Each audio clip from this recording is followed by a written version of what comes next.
I'm Pierre Laframboise, and I'm the sound mixer and composer for Closure.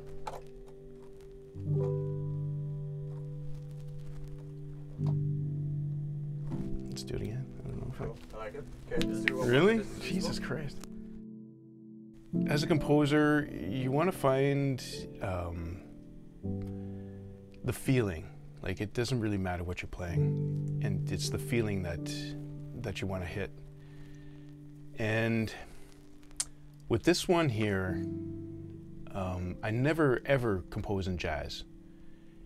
And when Matt showed me these chords, he said, maybe try this. I really liked it. I noticed that jazz music has more notes than just simple 3-note chords, like major minor chords. So you have all these extra notes that kind of like give this type of cushioning of emotion, and it captures all these points of emotion.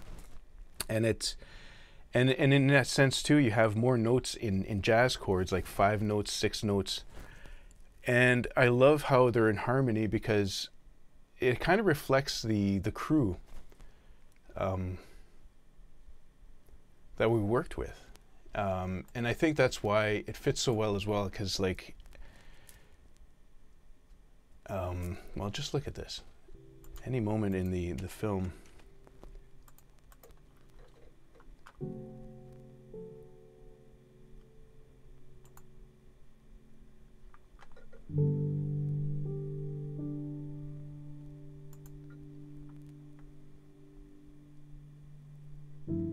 it's one of the things that, like, the composing this way was I guess one of the things that really hit home, in a sense of like, there's nothing else that I could have, how can I say, nothing else I could have, any other style I could have done. It was like a perfect style for this type of film.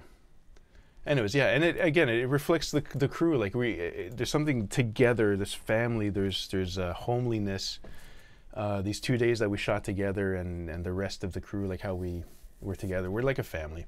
And I don't know, it's like almost like the music hugs our I don't know, our essence in that sense.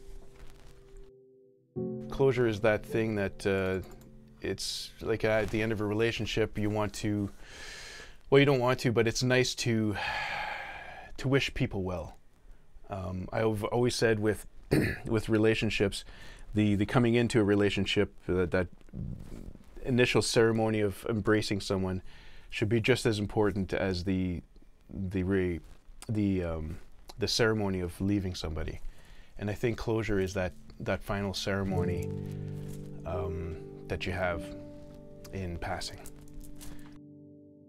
Because I do the sound for recording the sound and then mixing and mastering the sound, also on putting the music.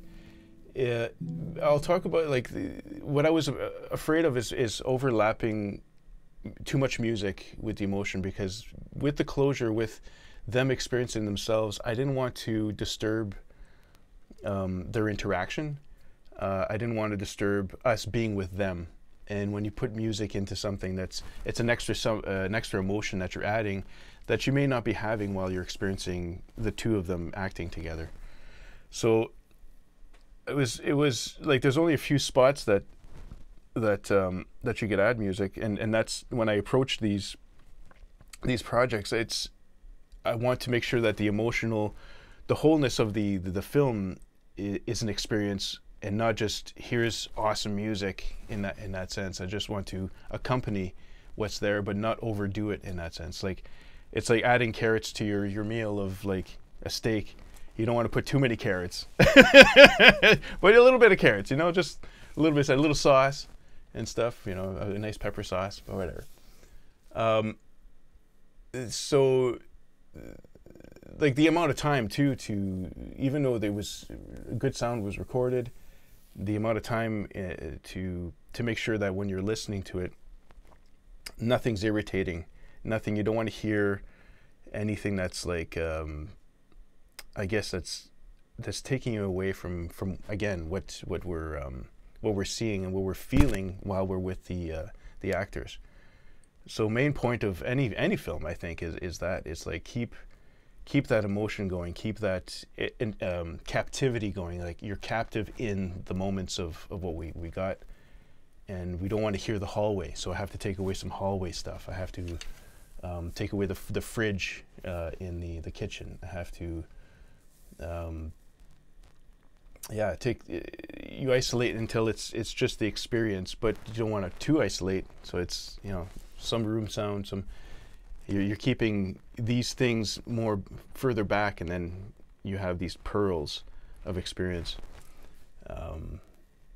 as you're mixing. So again, it was Emily and Jacob that were the main, you know, what would I call it? The most important things, the things I was concentrating on most. There are some spots like what I would do is find a problem area, like we had with the door.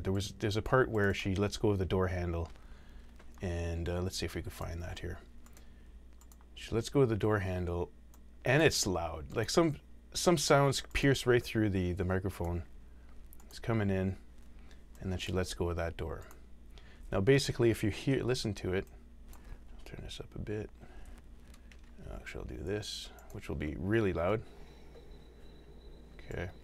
Fine. Now this is somewhat mixed. So she's coming in here. Now see how there was no sound on that door handle. It's just a simple little click. Where did that go? Just help me. Now I don't have the original of that because I hard copied it away because it was just so.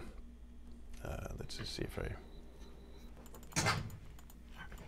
Yeah, it's just so gone. Like if we look at the little blip here, that's the little blip. Yeah, it was spiking like way further up. It was one of the loudest things. Like it was way up here. I needed to just like little things like that where, and even when she puts her the. What were you gonna do with that? I don't know. I grabbed the first thing I could see. I thought it was gonna be a murder. Yeah. So even see how loud that was. I have to bring that volume down. It's just little things like that where it's like. You can kind of tell. Murder. You do that for like 3,000 times, and which things like that here, like some things I wanted a little louder. So you have these volume ups, volume downs. There's another one over here. Volume changes, just to make it keep it comfortable to the ear. I find like with mixing music or sound, is that you can push sound into the ear and the ear starts closing up. Or you can make sound so pleasant that the ear opens up. And what happens when your ear opens up is that you actually immerse yourself into the sound. So you have to pay attention to what is irritating the ear and what is making you like listen in that sense. There's a lot of new software today that uses AI technology in a sense of like isolating just the voice and get rid of like different tones, different sounds, just like the fridge sound, or even outside. We were by some traffic when we were outside, and we could totally isolate that out now. And it really, really helps to professionalize something. Like when he's out here, like you could kind of hear that the background there. But I took a lot of that traffic out, a lot of that noise. You could still see it here, but the AI software will take it down, and you could actually balance it back, which is, it gives you a lot more control over the professionalism of the quality, I guess, in that sense of, like, you don't notice it until you do it, and you come back to it. You're like, okay, now you could A/B. I should have kept the other stuff, but I don't keep I don't keep the bad sound. I try to move forward and not look back in that sense. Again, like I usually compose. I'm a classical composer or a classical musician with my diploma in classical music. I don't write in jazz. I don't write in with heavy chords and mixing. And when Matt Poitras came and said on the guitar, he says, like, look at these notes. It sounded great. I was like, this actually is pretty cool to do it. Let's try it. Let's put it in. And something about composing, you have to try different things. Almost like the saying, if you throw it to the wall and it sticks, keep it type thing. Composing music for scoring is one of the mantras of composing music for scoring. Like, just throw it in. Find out if it sounds good. It doesn't mix. Try this instrument. Maybe it'll sound good. So I put it in, and it was like right off the bat, I'm like, oh, this is great. This is fantastic. And from that point on, I just started playing with more chords. I started playing with more how to shape it. Maybe add a melody here and there. And let's just go to this part. Like, it again, when I was writing music for this, I don't want to overwrite. And this section, the second time the music comes in, I really didn't want to put music in this. To me, it was like, okay, because it's just a small clip. It's just here, let's put this in here. It's just a small little blip, right? But it's almost as if like, well, what story are we watching? It's a very, it's almost as if you could do a whole movie with just these moments of like, oh, what's gonna happen? Almost like you really feel in that sense of like, oh, there's more of that like a love connection or something that's going to be happening. Why is he here? There was something in the past that they were involved in. Even him coming to the house, it was like, wait, which house is he going to? It makes you actually curious of this emotional content of him coming to the house. Let's just go back in here. This again, no music because he's alone. Everything's you're like, yeah, people have been stranded. If you've been stranded, there's no music out when you're stranded. But then it's like, so here, watch this again. Just just that moment of like him looking. It's like, well, what fuck? What? Why? Why is he saying that? Oh God, he's walking. Great. And you feel this, almost like God, I just told her to screw off. I gotta get back to the house. Like that could be one of those scenes where like something happened in this house. Like, and he's going to this thing, like, what is it? Makes you very curious. Now, let's listen to it without the music. Let's do the same thing and not put any music. Because again, he's stranded. We feel that he's stranded, all that stuff. We already know he's stranded. So now, you get to this part, hopefully it's all, please.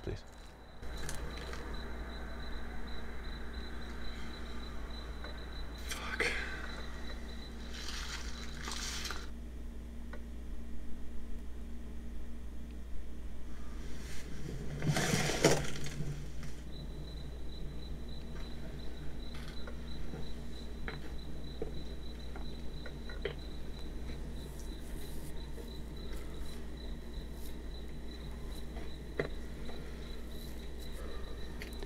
Which is still interesting. It's very interesting how in film you can put a lot of different things. There's not just one thing that works. It's a bunch of things that could work, but it's like, well, what can I say? Like the acting there, I could feel like, oh, okay, and I'm waiting, like, what is gonna happen? I'm still waiting. I'm still there, like, oh, okay, yeah, when is it? We're anticipating in that sense. We're not bored yet because I feel like something's gonna happen. So in composing the actual notation and stuff, I go into my own file, or oh my God, my own another folder to just compose the music, and then I'll put it into the scene itself, just so it's not labor intensive on the computer. But these are like little takes, as you can see here, takes of the piano stuff. Sometimes it's just trying out some ideas, in a sense.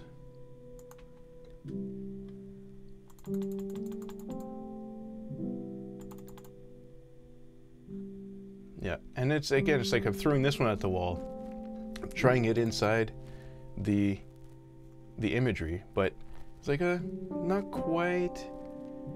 But I keep it because, damn, that's beautiful. Just searching for things, and that's the thing. Like I don't know what I'm composing until I'm finding it. I'm like, okay, where's the exploration of of finding these emotions. And sometimes it's just too many notes. It distracts too much. Let's go back into here. And then because it was jazz, I was like, well, let's add some brushes, actual drum brushes to this stuff. Yeah. And all it is piano and brushes.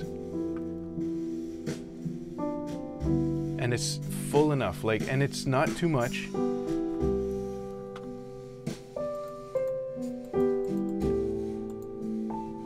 Oh, God. Well, I would say just take images. If you want to do music for film, just go out, take some images of whatever you like, even and cut it up every little moment you like, and then try to put some sound to it. Try to put a guitar piece, or maybe it's a song, in that sense. And then, as our relationship is that there's a relationship between the composer of music and the editor. So you're not just like trying to make a song for what you just made, editing. The editing is going to change too now, because now it feels, oh, what's the song doing?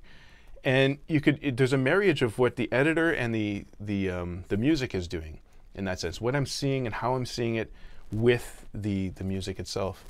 So if you want to do both, keep that in mind. Keep in mind is that sometimes you have a song and you want to, it inspires you to see images, and I would do that. Shoot some footage or anything, just to what you think would go with the music that you made, in that sense.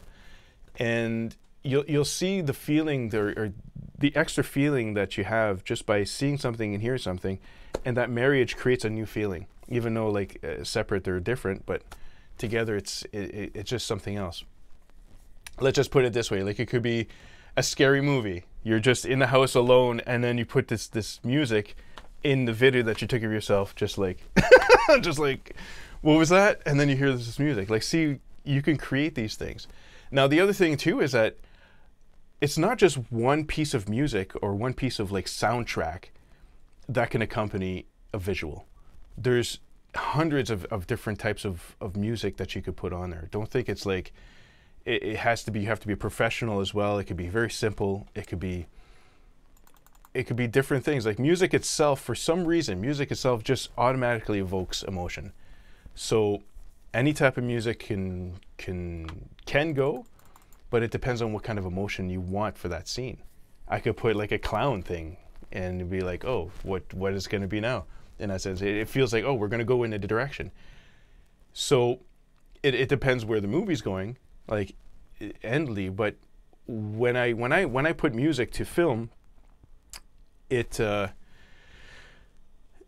again, it's just like there's a lot that can work, and it may not be the best. Put that aside, try another one type thing, and you could just keep on trying. Don't think that the first time, that's the other thing. Another point is, don't think your first time that you're going to write something for film or anything is going to be the best. It's going to be okay. It's going to be your stepping stone. It's going to be the thing that you realize, okay, it was good in this direction, it wasn't so good in that direction. Now you have a place, a starting point with that first composition to know where to go from there, in that sense. But you have to start with that first step to know, okay, how bad is it? How good is it? And where do I go from here, in that sense? It gives you a point of reference, in that sense. So any type of composition, any type of just jump into it, just go. And don't think you have to go to school for that. What's his name? Hans Zimmer. I don't think had a lot of education at all. And he wrote for, The Dark Knight and what else? Can you feel the love tonight? Did he write for that? Was that him? Oh shit. I love doing it, and I love discovering new sensations and new feelings and new ways to express something. There's an infinite palette. Art is a palette that you can express infinite things on. So there's always a new journey. There's always a new sensation and feeling and stuff. And it's nice to work with a crew that understands, like, what else can we find? Oh my God, what else can we do here? And then we all work to to get something done. It's a passion, and I love it. I just love it. And I could be in a garage, living in a garage and doing this, because the universe that we discover with these expressions in me is vaster than the universe that I see. And that's enough for me to live in. I could live anywhere and just keep expressing. As long as I could express this stuff and do music, I'm thinking I'll be happy for the rest of my life. Yeah. Let's put it this way, with money stuff, when you work for somebody, it's a job. And with working for film industry, your time is for them and for them to build their empire. And when you start something like this, where you want to make your own film production house, production company and stuff, it has to start from the ground up. And there's, how can I say, it's and if you want to do what you want to do, then just do that. And that's until, it's like any garden, the more you work at something, the more it's gonna build.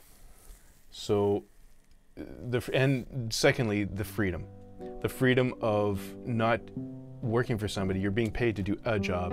Now you're doing what you want to make a living, but it's basically the flourishing of what you can do and what you enjoy doing, without having to being told no from other people because they paid you, and that's, you know, it's their production in that sense. So having control, I think it feels a lot better than getting paid. But it obviously that doesn't last forever.